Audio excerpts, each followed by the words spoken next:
Olá, querida amiga, querido amigo, nos encontramos mais uma vez para continuarmos aqui a nossa meditação diária na palavra, sendo guiados pela lição da Escola Sabatina. Obrigado mais uma vez porque você está aí comigo, não somente apreciando esse material, mas se tornando um instrumento de Deus para levá-lo a outras pessoas, fazendo com que a mensagem de fé e esperança desse canal chegue a mais pessoas. Obrigado por ser missionário de Jesus, uma missionária de Jesus, tá bom? Continue fazendo assim. Se você ainda não é inscrito no nosso canal, vou pedir que você se junte à nossa grande família do Lição Fácil para que o nosso canal se fortaleça ainda mais. Se no final do vídeo você gostou da nossa mensagem, por favor, não se esqueça de deixar o seu gostei, tá bom? É muito importante para o nosso canal aqui. O filho da viúva de Naim.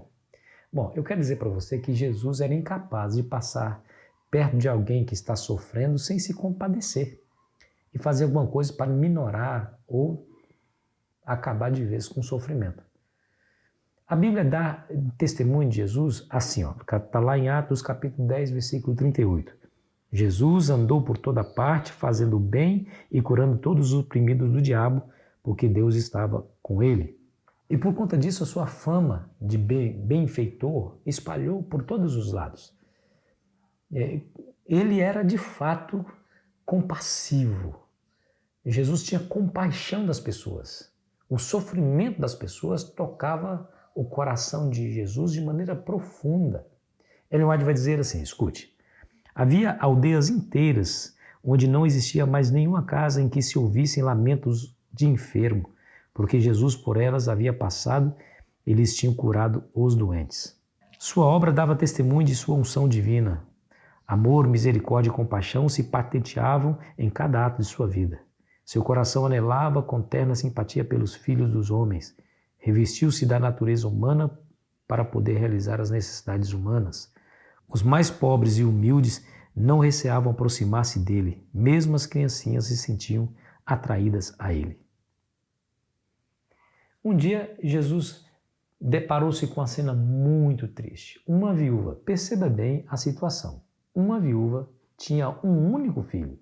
E esse único filho que ela tinha morreu. Imagina, essa viúva estaria totalmente desamparada. Não havia ninguém da sua família que lhe restasse. O único acabara de morrer. Jesus se encontrou com esse funeral, já estava saindo para enterrar o menino, quando ele percebe o desespero e a tristeza da mãe. Acompanhe essa história em Lucas capítulo 7, versículo 11 em diante. Em dia subsequente, dirigiu-se Jesus à cidade chamada Naim e ia com ele os seus discípulos e numerosa multidão. Como se aproximasse da porta da cidade, eis que saía o enterro do filho único de uma viúva, e grande multidão da cidade ia com ela. Vendo-a, o Senhor se compadeceu dela e lhe disse, não chores. Chegando-se, tocou o esquife e parando os que o conduziam, disse, jovem, te mando, levanta-te. Sentou-se os que tivera morto e passou a falar, e Jesus o restituiu à sua mãe. Todos ficaram possuídos de temor e glorificavam a Deus, dizendo, grande profeta se levantou entre nós e Deus visitou o seu povo. Que testemunho eloquente da bondade, da misericórdia, do amor de Jesus Cristo, você não acha?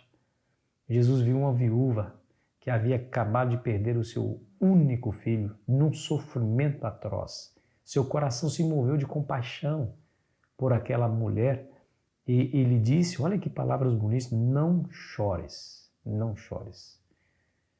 Mas como não chorar, né? Como não chorar? Se a situação ali era terrível, se ela estava pronta para enterrar o motivo da sua alegria, que era o seu filho. Mas quem estava lhe dizendo não chores era que ele tinha todo o poder para realmente fazer com que o seu choro se transformasse em alegria. Então diz a Bíblia que Jesus faz algo extraordinário no meio daquele povo.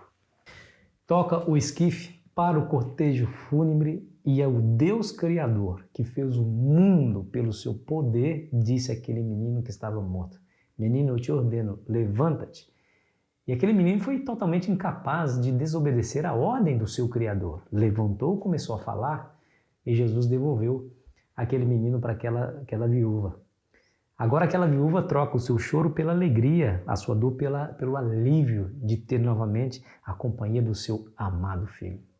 Que história extraordinária, você não acha? Que linda história do poder e da misericórdia de Deus. E aquilo foi tão comovente, foi tão extraordinário, que o povo inteiro que estava ali ficou estarrecido e disse: olha, Deus nos visitou, nos levantou um grande profeta. Querido amigo, querida amiga, não há problema insolúvel para Deus. Tem gente que diz assim, há solução para tudo, menos para a morte. Pronto, para Deus não existe essa fraseologia. Deus não conhece impossíveis. Deus ajudou aquela mulher devolvendo-lhe o filho, porque tudo é possível nas mãos desse Deus Todo-Poderoso. Além de ser poderoso, Ele é misericordioso. E a prova disso é que a história dessa mulher, da viúva de Naim, é diferente daquelas duas histórias que nós vimos ontem. O filho da viúva de Serepta, a história de Elias, e o filho da viúva, da Sunamita, nesse caso, o profeta Eliseu. Ambas perderam os filhos, mas ambas pediram ajuda aos profetas que ali estavam, Elias e Eliseu. Pediram, me ajude. Em resposta a esse pedido, eles foram e ajudaram essas duas, lhes devolvendo os filhos que haviam perdido pela morte.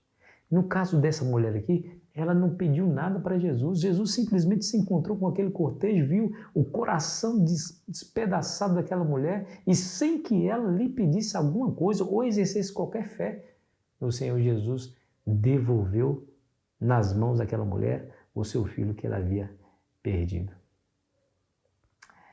O que isso me mostra? Que às vezes Deus age em nossa vida, mesmo quando nós nos sentimos indignos da bênção de Deus. Vou repetir. Às vezes Deus age em nossa vida, mesmo quando nos sentimos indignos da bênção de Deus. E Deus nos concede por quê? Porque Ele é bondoso, Ele é misericordioso, Ele vê a nossa fragilidade, a nossa limitação, a nossa incapacidade de resolver, movido de compaixão, de amor por nós, e às vezes Ele nos atende para que o nome dele seja honrado e glorificado na nossa vida e na vida de todas aquelas pessoas que estão a nos observar. Vale a pena acreditar nesse Deus, né? Ele é maravilhoso. Essa história é uma história linda, que nos mostra que como Deus se interessa por nosso bem-estar. Ele se interessa mais pelo nosso bem-estar do que nós mesmos pelo nosso próprio bem-estar. Lembre-se que o Deus que você escolheu para servir é um Deus que pode todas as coisas, tem todo o poder nas mãos, mas também é um Deus que é cheio de compaixão e bondade, principalmente por aqueles que estão sofrendo. A Bíblia diz que Deus habita no coração do contrito e abatido de coração. Olha aí, tá vendo? Eu não sei se você está passando por alguma dificuldade hoje. Está passando? Talvez você esteja sofrendo porque perdeu um ente querido ou esteja sofrendo por qualquer outra razão. Saiba que o seu sofrimento está comovendo o coração de Deus por você.